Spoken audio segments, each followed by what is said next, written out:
Hey guys, I'm Travis with Parts for Garage Doors. Today we're going to talk about how to measure a garage door spring for spring replacement.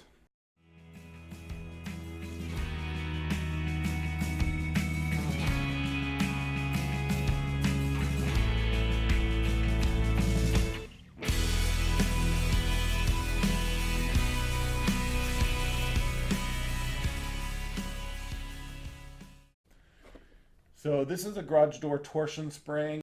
They do break usually within 10 to 15,000 cycles, depending on the type of spring that was purchased for your garage door. So for most people that may be 10 or 15 years of usage. You could have less than that. Depends on how many times your family opens and closes the door throughout the day. So some people use their garage door like a front door, and so they're going to have more usage, or this spring is going to have more usage on it. And they are made of steel. You can imagine if you took a steel wire and you bent it back and forth a number of times, it will weaken over time and eventually break.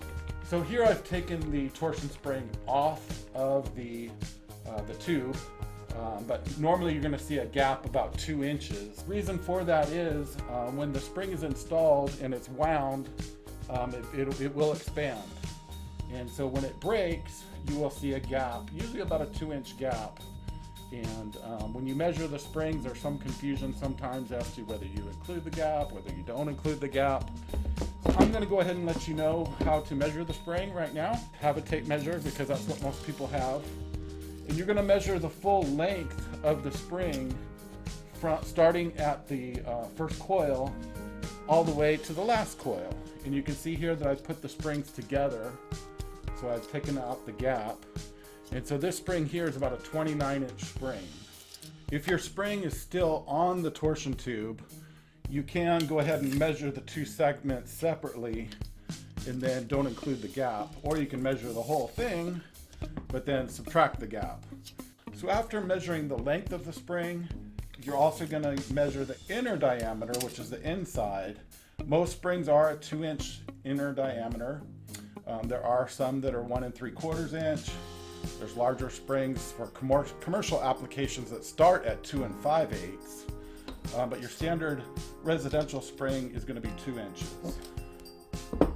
Now the very next measurement, which is super important, take really accurate measurements on this one. You're going to pull your tape measure anywhere on the broken spring is usually the easiest place to start. And you're going to pull it and count over 20 coils. So I'm going to go ahead and count 1, 2, 3, 4, 5, 6, 7, 8, 9, 10, 11, 12, 13, 14, 15, 16, 17, 18, 19, 20. And that falls right on 5 inches. Now, I already know from my experience that a 5-inch spring is going to be a .250 diameter wire, or a 250 spring as we would say. So once you've measured the 20 coils, you are going to get a fraction. And whether it's 3/8, 1/2 inch, 5/8 of an inch, 7/8, you're going to convert that fraction to a decimal.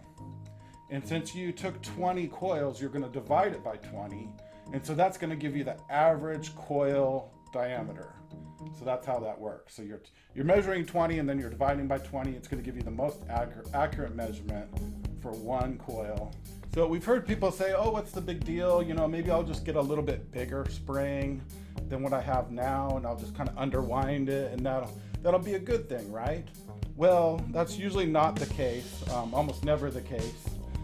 If you have a spring that's breaking every 3, 4, 5 years, it is possible that your spring is undersized for your door, in which case maybe you do need a little bit heavier spring.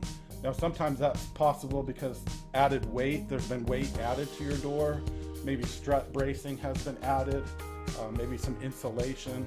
So the original installation of your door may have had the correct springs, but now that some weight has been added, that might have boosted you up to another spring size. So it is very important to get the correct spring size for the weight of your garage door. So most of the times you're just going to measure your existing spring and get the same match, get the same spring. And if it's lasted you 10, 12, 15 years, you're in that zone that spring is probably correct for your door. So in review, there's 3 measurements that you're going to take. Overall length. The other measurement is the inner diameter.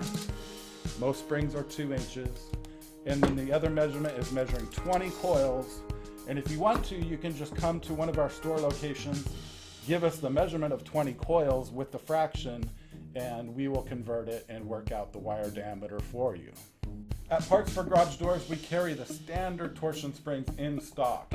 So chances are, if you need a spring, we've got it. So if you need to get this repair done today, you can come to one of our locations, get the spring that you need, and you'll be in business.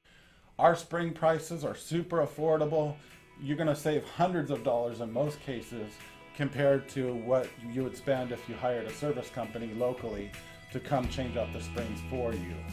We want to do everything that we can to keep you safe so that you do your project efficiently, safely, that you save time and save money by doing it yourself.